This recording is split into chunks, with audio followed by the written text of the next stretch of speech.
আমাদের দেশে একটা পরিবারে কারো 2 সন্তান, কারো 3 সন্তান, কারো 5, কারো 10 সন্তানও আছে। আলহামদুলিল্লাহ বলেন। সংসারে সবাই কিন্তু ইনকাম করতে পারে না।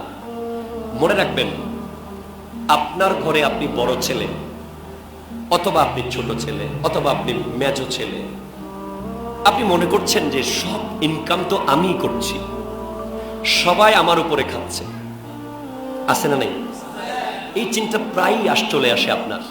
কিরে, আমি সারা রাত খাটি, সারা দিন আমি খাটাখাটি করি, আমার উপরে আমার ভাই খাচ্ছে, আমার মা, আমার বাবা, আমার ভাইয়ের বউ, ভাইয়ের সন্তান, আবার একটা বোন শ্বশুর বাড়ি থেকে চলে এসেছে, সেও আমার উপরে, অথবা আপনার ফুফু আপনার উপরে।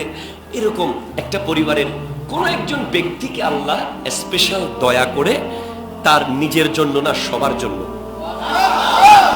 আপনার জন্য 10,000 টাকা যথেষ্ট নিজের জন্য, কিন্তু দেখবেন আপনি কামাই করছেন 1 লাখ টাকা। আপনি মনে করবেন না যে এই 1 লাখ টাকা আপনি নিজের জন্য কামাই করছেন। আপনি যখন অন্য আরেকজনের দায়িত্ব নিয়েছেন, আল্লাহ আপনার দায়িত্ব নিয়েছে। এখন আমাদের সমাজে আমরা অবাক হয়ে যাই যে মা যখন বৃদ্ধ হয়ে যায়, 3 ভাই সাপোজ, এখন বাবা মার দায়িত্ব নিয়ে ভাগাভাগি শুরু হয়ে গেছে। এক ভাই বলে, বাবা মা আমার কাছে, অথবা মা আমার বাসায় 1 মাস থাকবে, তোমার বাসায় 1 মাস, তোমার বাসায় 1 মাস। এই বাস্তব চিত্র সমাজে আছে না নাই? আছে। ওই বৃদ্ধা মা যার একটা ওষুধ নিয়ে, যার একটা গ্যাস্ট্রিকের ওষুধ পর্যন্ত ভাগ করে, এরকম সন্তান বর্তমানে আছে। 30 দিন সব যখন চলে গেল, 31 দিন হলে একটা ট্যাবলেট কেনার মতো টেন্ডেন্সি ওই সন্তানের নাই। কেন? বলে আজকে থেকে তো আমার ভাইয়ের ভাগে চলে গেছে, আজকে থেকে আমার ভাগে আর নাই। মাকে নিয়ে ভাগাভাগি সমাজে। চিন্তা করে, আমি কেন করব, আমার কেন দায়িত্ব হবে, শুধু আমি কেন টাকা কামাবো শুধু? তুমি তো বুঝতেছো না, তোমার টাকা দিয়ে সবাই খাচ্ছে, মানে আল্লাহ তোমাকে দয়া করতেছে। কথা জোরে বলেন না, ঠিক কিনা? তোমার ইনকামের উপরে তোমার ভাই চলতেছে, তোমার ইনকামের উপরে তোমার বোন চলতেছে, তোমার ইনকামের উপরে তোমার মা বাবা চলতেছে। তোমার উচিত তাদেরকে হাতে পায়ে ধরে বলা, ভাই রে, দয়া করে আমাকে ছেড়ে যাইস না, আমি না খেয়ে তোকে খাওয়াবো। বোন রে, আমাকে ছেড়ে যাইস না, আমি না খেয়ে তোকে খাওয়াবো। তাদেরকে বুঝতে দেওয়া যাবে না যে তারা তোমার দয়ার মধ্যে আছে। তাদেরকে বোঝাতে হবে তারা তোমার ইনকাম থেকে খেয়ে তোমাকে দয়া করতেছে। একটু জোরে কথা বলেন না, ঠিক কিনা? তোমার টেন্ডেন্সি থাকতে হবে, আমাদের মানসিকতা থাকতে হবে। কুদসির মধ্যে বলা হচ্ছে, ওয়াজাবাত মুহাব্বতি। আল্লাহ বলছেন আমার ভালোবাসা অপরিহার্য হয়ে যায়। আপনারা বুঝবেন, আল্লাহ বলছেন আমার ভালোবাসা। কার ভালোবাসা? কার কার কার? ওয়াজিব, অপরিহার্য।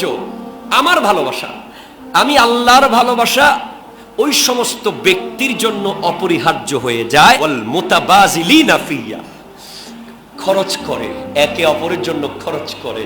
কার জন্য? বলেন না, কার জন্য? কার জন্য? আল্লাহর জন্য। আল্লাহর জন্য খরচ করে, তার জন্য আল্লাহর ভালোবাসা অপরিহার্য হয়ে যাবে। তাহলে আজকের পর থেকে কি মনের মধ্যে আসবে সেটা? একটু কথা বলেন, আসবে? আসবে?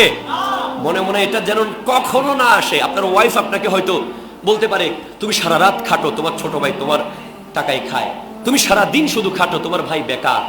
হ্যাঁ, তাকে আপনি কাজের জন্য চেষ্টা করবেন, কিন্তু অপমান করবেন না, কারণ সেও কিন্তু আল্লাহর বান্দা। আপনার বাসায় একজন ফুফু হয়তো চলে এসেছে, স্বামীর সংসার থেকে চলে আসতে হয়েছে, কিংবা আপনার একটা বোনকে চলে আসতে হয়েছে। মনে রাখবেন, সেও কিন্তু আল্লাহর বান্দিনী কিংবা আল্লাহর বান্দা।